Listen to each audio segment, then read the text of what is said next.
Ito si Muning, nanliligaw siya. Binabantayan niya yung kanyang nililigawan. Kaya pakita niya yung kanyang flower. May pa-flower siya sa buntot. Ayan. Nahiya-hiya pa. Kanina kasi inaabot niya yun. Hindi ko lang i-video. Ayan, binabantayan niya yung kanyang girl. Girl. Nahintayin niya yung sumagot. Pinapa-oo mo. Muning.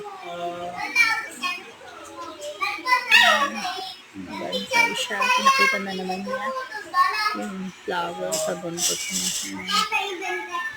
Pero hindi pa rin nag-react yung babaeng pusa niya. Kaipit sa buntot niya. Si Muning at ang aming pusang babae. Sa aming pusang babae dahil yung lalaki.